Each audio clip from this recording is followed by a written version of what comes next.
Hello! Welcome back muli sa ating munting channel, Weng BTE. Ayan, continuation lang to guys ng ating part 1 ng video ng ating Apaw Rolling Hills last time.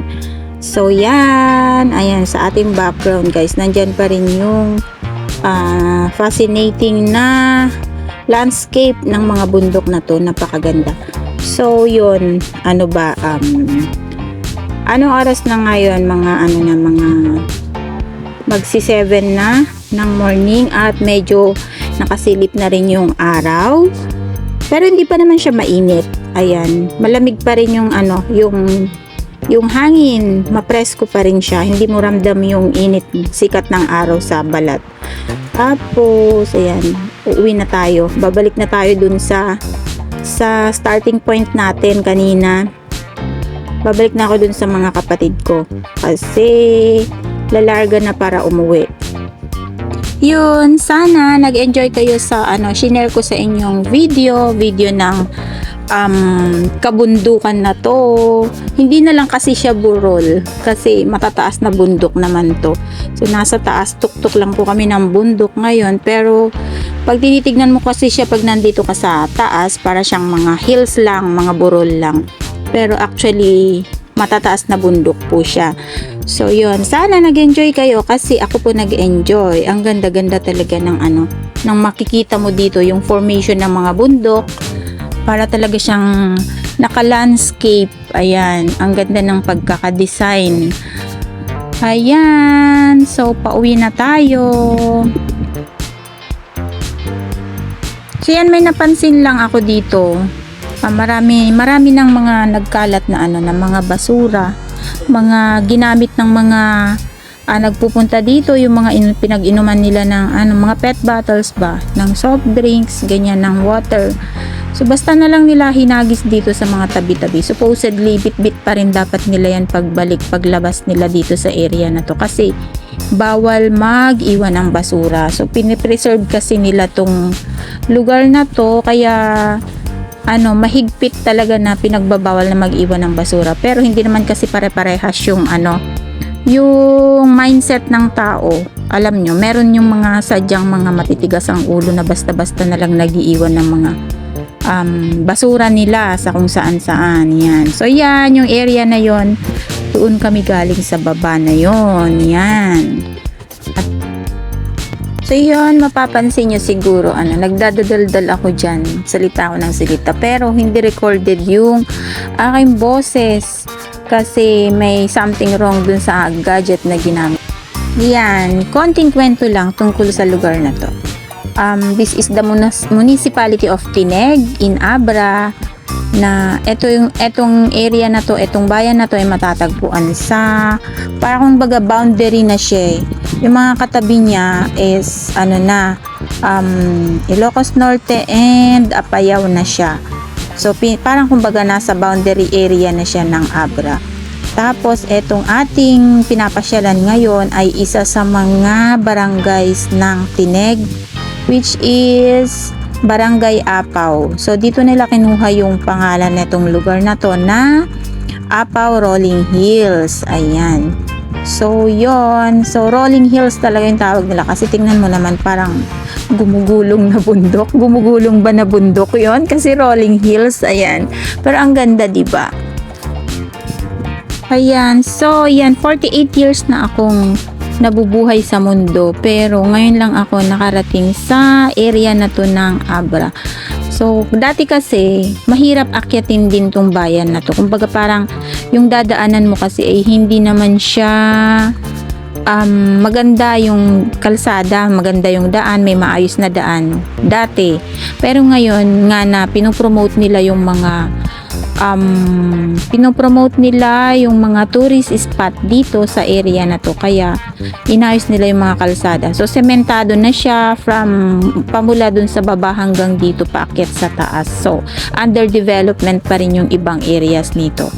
Actually guys, dito pala sa bayan na to, bayan ng Tineg, matatagpuan yung Kaparkan Falls, which is lumalabas lang siya tuwing tag-ulan, at yun ay dinadayo rin ng mga turista. So yun yung gusto kong sunod na mapuntahan, kaso lang ano lang siya, every rainy season lang siya nagkakaroon ng gumaganda kasi doon lang siya nagkakaroon ng waterfalls. So yun na yung mga kapatid ko, they're waiting for me kaya kailangan ko nang umakyat doon sa taas. So yan guys, salamat sa inyong panonood. Sana'y nag-enjoy kayo sa view na ipinakita ko sa inyo. Thank you, thank you.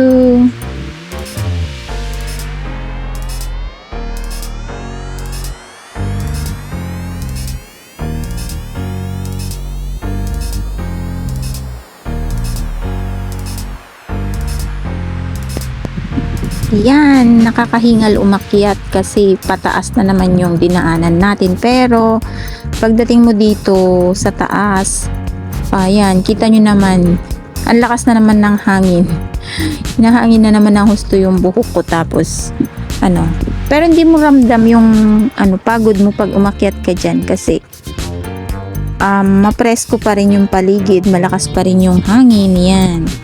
So yan, ang ganda lang ng ang ganda ng background, di ba guys?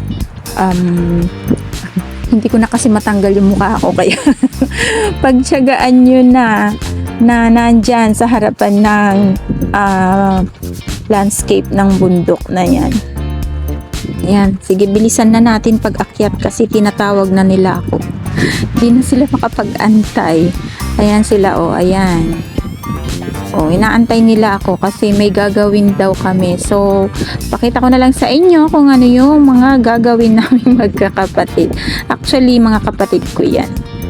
5 kami na magkakapatid at sama-sama kami ngayong pumunta dito, umakyat dito sa bundok na to.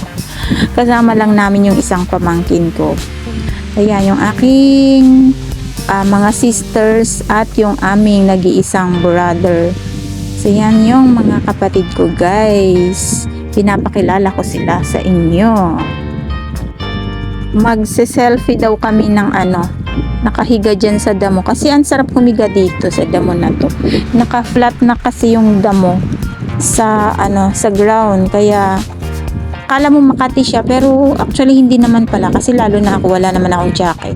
Hindi ko naman ramdam yung kati ng damo or sanay na lang talaga. So yan ang aking mga kapatid. Yun yung nag-iisa naming lalaki. Tapos syempre ako yung eldest, yung lalaki yung youngest guys. So yan, ang sarap ng ang sarap lang ng bonding namin. Sama-sama kaming 5. So lahat yan may mga pamilya na, kanya-kanyang pamilya na. Pero kami yung magkakasama ngayon na magkakapatid. So sila yung kinulit ko na sana ay makapunta kami ngayong uwi ko na to dito sa place na to. So yun, pinagbigyan naman nila ako kaya sulit din naman yung pag-uwi ko na to kasi yan, nakapasyal kami dyan sa area na yan, sa lugar na yan, sa Apaw Rolling Hills. Ayan guys, may marker. Para siyang kumbaga sa mga lote, muhon, may ganon siya. Nilagay ng DENR, parang marker lang naman siya dito sa area na to, na para siyang tourist spot, ganon. So, para daw mapatunayan mo na galing ka nga dito, kailangan mo daw tumapak dyan at magpicture. Kaya yan ginawa ko. Ayan, so, uto-uto. Ayan guys, kailangan na talaga naming umalis kasi yung isang kapatid ko hinahabol niya yung meeting sa school ng mga anak niya. So, ayan. Mag 7:30 na ng morning, kailangan pa namin dumaan sa may area ng munisipyo kasi meron pa din dun pasyalan. Kaya dun kami magko-coffee. Ayan. May baon pala kaming kape at bread. So, tingnan nyo tong dala ko guys. Papakita ko sa inyo. Ayan o. Ayan. Meron akong baon. Alam nyo naman, plantita. Alam nyo ba kung ano yan? Ayan, dried na cow manure yon guys, para sa mga halaman. Ayan, kung ano-ano na lang inuuwi, no? So, nandun na sila. Kaninang pagpunta namin dito, kami pa lang, yung sasakyan lang na dala namin, yun lang yung nandyan. Pero ngayon pa uwi na kami. May mga nadagdag na, bali isang motor, tas 2 private din na sasakyan yung nadagdag sa amin. So, ibig sabihin, habang tumatanghali, nagdumadagsa ng dumadagsa yung mga turista na pumupunta dito para mag-sightseeing, mamasyal sa lugar na to, ganun. Kaya sabi nung kapatid ko, maigi rin daw na maaga nga kaming pumunta kasi konti pa lang tao, hindi pa siya gaanong matao. Ayan. So, andyan yung kapatid ko, dyan na kayo. Pakita ko na lang sa inyo mamaya yung view dun sa may sa kanilang munisipyo. Yan, nakabiyahe na kami ulit. So, tingnan nyo naman yung yung daan. Paahon, palusong, paahon, palusong. Tapos, ito ngayon, paahon kami ngayon. Pabalik sa pabalik dun sa may sentro, kung nasaan yung munisipyo nila. So, ito yung kalsada. Kikita nyo, sementado na siya, guys. Pero yung ibang area kasi na may maganda pang pasyalan sana ay dinidevelop pa, nilalagyan pa nila ng mga sementadong kalsada para nga naman hindi mahirap yung biyahe ng mga may dalang sasakyan. Ayan, yan siya, para siyang a long and winding road. Winding road talaga, liku-likong kalsada, para siyang sigsag na maiigsi. Ayun, by the way pala guys, meron palang entrance papasok dito kasi merong parang gate na madadaanan kayo bago kayo makapasok dito. So maliit lang naman yung entrance fee per head, 40 pesos yata yun. Tapos dun po kayo sa may munisipyo magbabayad nung bibigyan na lang kayo ng resibo, which is yun yung ipapakita dito. Ayan, yung outpost na yan, yung parang gate, pinaka-gate nila, dyan yung ipapakita yung resibo na bayad kayo. So, hindi kayo papapasukin dyan kung wala kayong resibo, na meaning, nakapagbayad na kayo dun sa may munisipyo. So, yan pala yung area na yan, yung kabila ng bundok na sinasabi ko sa inyo na maganda rin siya. Perfect din yung mga yung mga design ng mga bundok dyan. Kaso hindi pa talaga siya develop. Ginagawan pa nila ng mga kalsada yung area na yan.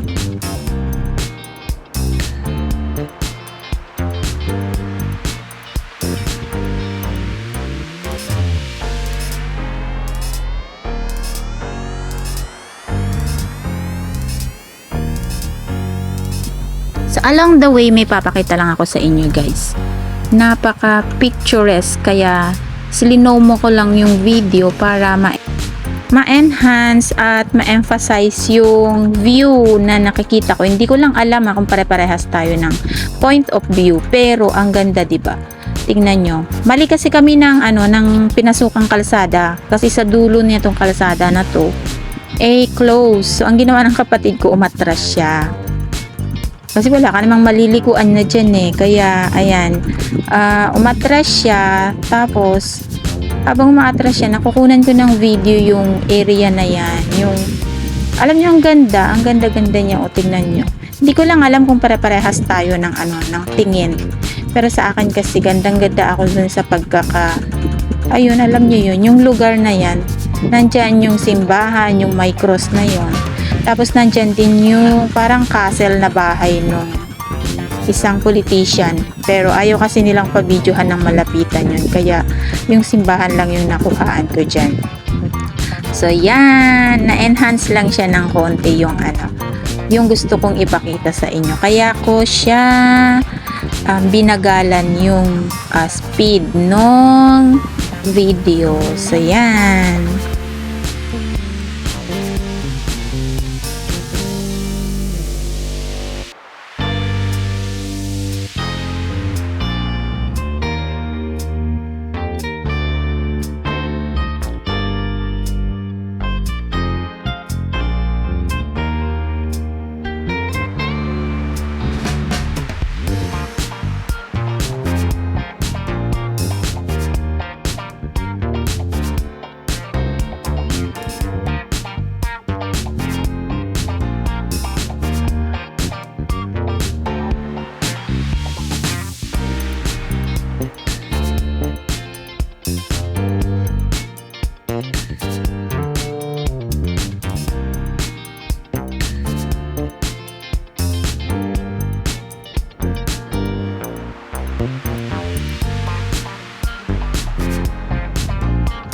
Ayan, paakyat na tayo dun sa area kung nasaan yung church, tsaka yung sinasabi ko sa inyong parang castle na bahay. Pero yung castle na bahay, hindi ko na nabidyohan. So, ayan guys, yung yung simbahan, yung church nila dito.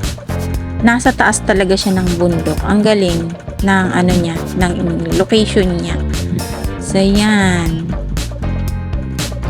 Tapos, dito sa pagliko, nandyan yung sinasabi kong castle, pero bawal kuhaan ang video.